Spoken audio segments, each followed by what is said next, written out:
Chapter 1 The Beastmaster and her Black Panther came down the river in a fisherman's boat. T'Challa watched them and he assumed that the Beastmaster had already detected him through her mutant hypersense of smell. The fisherman brought the boat to the fishing community's dock and the villagers gathered around the Beastmaster.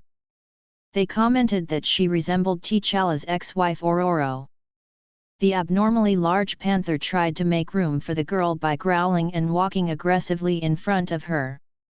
The 17-year-old Beastmaster looked up at the tree that T'Challa was perched on. The techno-organic tree lowered to the ground level and T'Challa approached the girl. "Chimera," said T'Challa. "Hello, father. I did not have money to get a plane ride into Wakanda. So you had crocodiles attack the fishing boat on the border and pretended to help in order for the fishermen to bring you here," said T'Challa.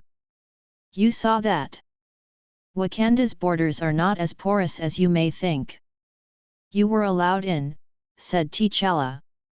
"Did my mother give you the full story on me?" "Yes, and Ororo is concerned. Like a mother should be. Why did you leave her?" "We never got along in the future from where I came from." "That should not affect your relationship with this Ororo," said T'Challa. "You don't understand how complicated things were." "Why are you here?"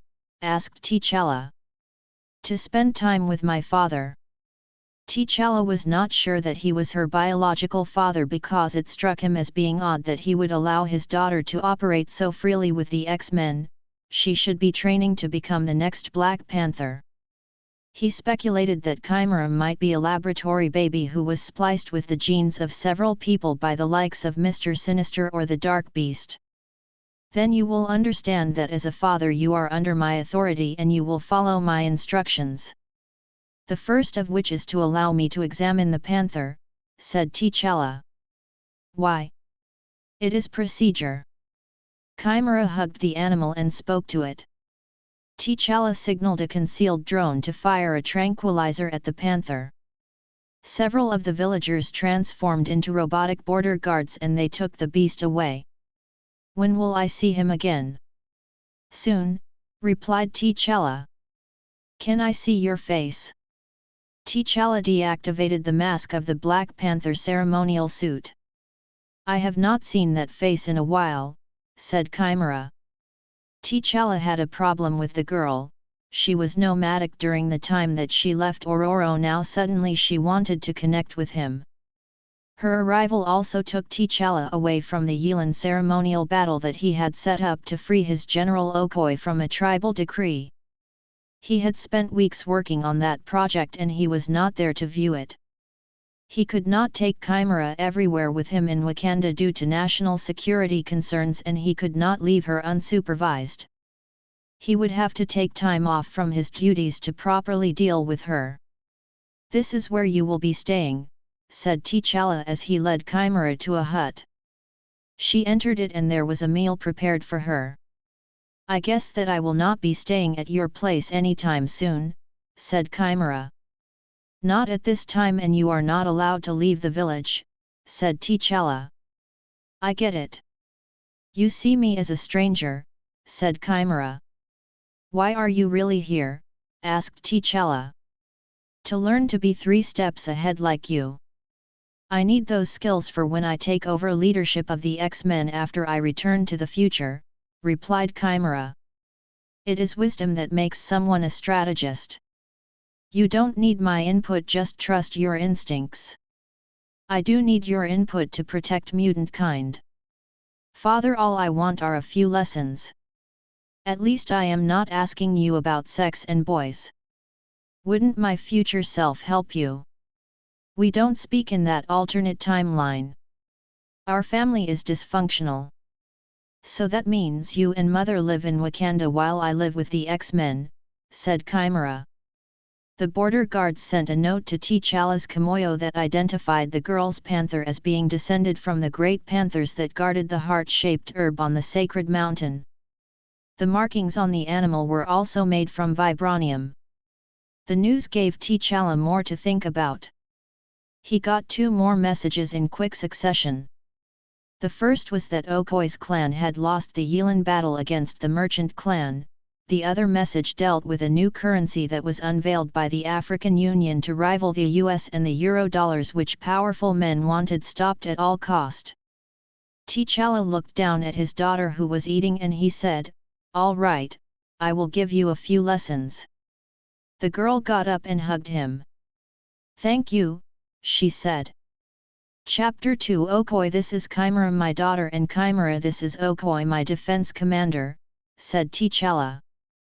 He outlined to Okoy that he intended to operate from the village for a few days. Then the general and him walked to the outskirts of the village to discuss private matters. I am still unclear as to the reason the merchant clan elder targeted me with the decree. Shuri did her best to explain, but it still does not make sense. I did nothing to that man. I could have reached across the room and strangled him at the Yilan today, said Okoy. He wants you to lose your composure and thereby have you deemed unfit for office. My concern is that there will be a backlash on the merchant clan because of his stubbornness. Is that the reason for Nakia's transfer from the Dorum mileage? Most likely. I understand that she is on a spy training assignment in Argentina, said Okoy. For the record, it broke her heart that she could not tell you about the decree. She was truly your friend, said T'Challa. Okoy did not respond. Will you need a replacement for Nakia? Asked T'Challa. Yes. I will ask Shuri if she will allow me to set up a training program for recruits into the Dorum mileage. It sounds like we are on the path to the creation of a permanent all-female unit, said T'Challa. It seems that way, said Okoy. What did the military report say about your boyfriend's shooting? Asked T'Challa. That it was unintentional, replied Okoy. I am glad that issue was put to rest. Okoy again did not respond. I am redesigning the mechanized suits for the entire military, and I will have a special design for your Dorum mileage unit, said T'Challa. Thank you, said Okoy.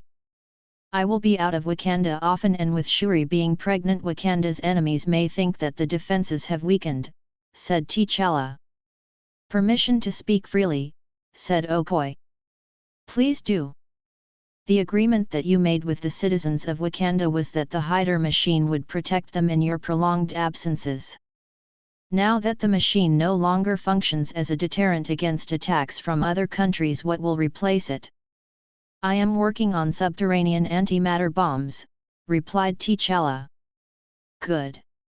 That should make the nations of Earth think twice about attacking us. When will the bombs be operational? Soon, replied T'Challa. And your daughter? If she turns into a threat, don't hesitate to subdue her, replied T'Challa. Do you suspect that she has an agenda? It is procedure until I am proven wrong. Did your ex-wife keep the girl from you? Chimera is from the future, she decided to stay in the past for a while. So you and your ex get back together. In an alternate timeline.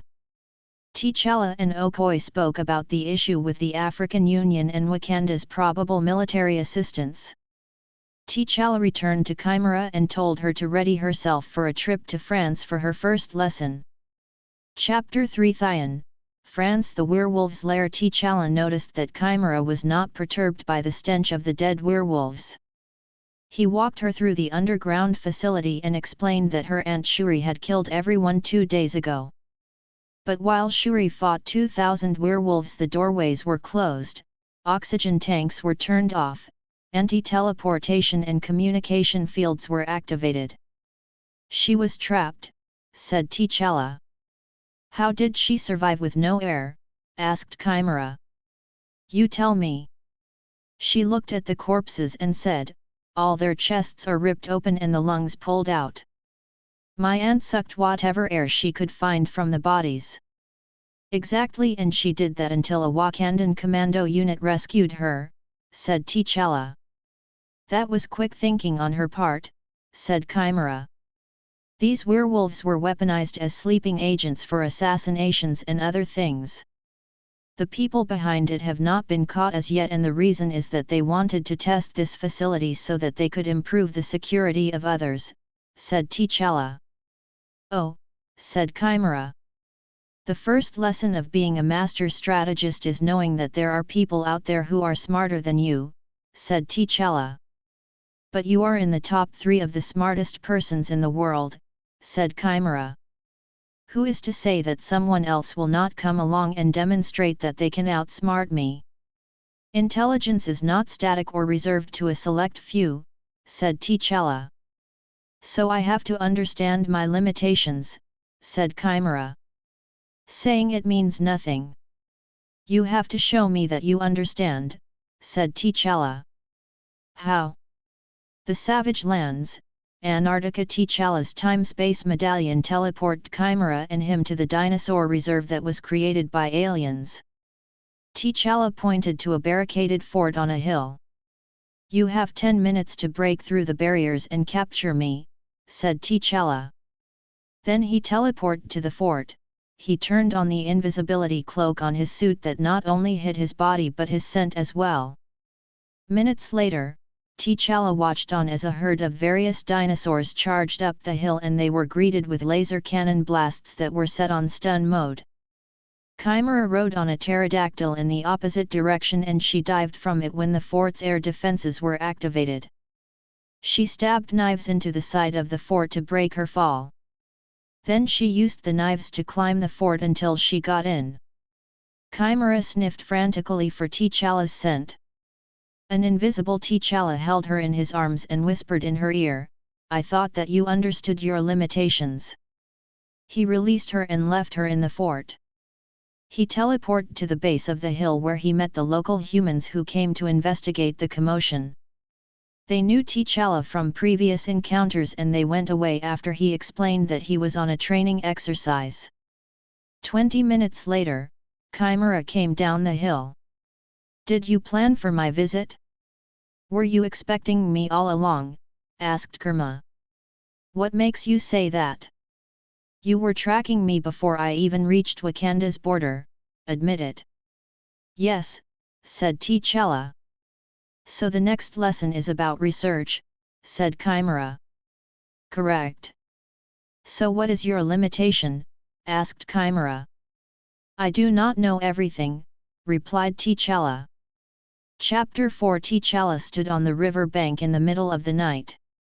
His thoughts were on a wide range of issues. Ororo, the elemental mutant, flew down to his side.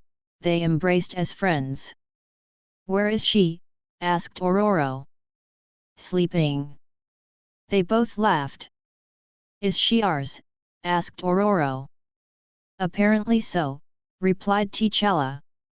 "Has Ramonda seen her? I want to trust her better before I introduce her to the others." "Why don't you trust her?" "We have no idea of what took place between the time she left you and when she appeared on my radar," replied T'Challa. "I was really worried that she was out there alone." "Did she say how long she intends to stay with you?" "Until she copies my thinking patterns so that she can lead the X-Men effectively," replied T'Challa. "I have a child who does not want to speak with me," said Ororo. "Apparently she does not speak to me in the future too," said T'Challa. "Tell her that I love her," said Ororo. "I will," said T'Challa. Central City. T'Challa woke up the merchant clan elder by turning on his alarm. "What audacity," said the elder. "I am here to congratulate you on the success of upholding the decree on Okoi," said T'Challa. The elder squinted at T'Challa, and the Black Panther sensed a brief shudder in the man. "You won," said T'Challa. "Yes, I did," said the elder with a hint of uncertainty as to where the conversation was headed. "I lost and Okoi lost," said T'Challa, and he continued, "so we move to the second phase of the Yilan." "You are making that up." "What second phase?" asked the elder. "You are correct that I am making it up because I have the power to do so as the representative of the most powerful clan." When I relinquished the state's power to settle clan differences and returned everything to the Yilan as in pre-Wakandan society, I indirectly reactivated the peculiarity that the clan with the most might had the authority to squash the outcome of the Yilan. You see, when the clans made Bashan king, all clans became equal under the state. There was no need for the Yilan. You lie. Let your wise men go through the ancient records of early Wakanda. They will find what I said to be true. The elder went silent. I have the means to keep you alive until you break the decree. You believe that you have the power to ruin the lives of others. I will show you what real power is, said T'Challa. Then T'Challa returned to the fishing village. Chapter 5. T'Challa made breakfast for Chimera and he brought special food for her panther. That animal was starving for a proper meal, said T'Challa when Chimera came out the hut and saw the panther eating. Why was mother here last night? Asked Chimera. I told her to come. She said that she loves you. I love her too. What is the problem? I just want to spend time with you alone. Certain things happened in the future that drew you and I apart. I just want to enjoy the moments that we are having now, replied Chimera.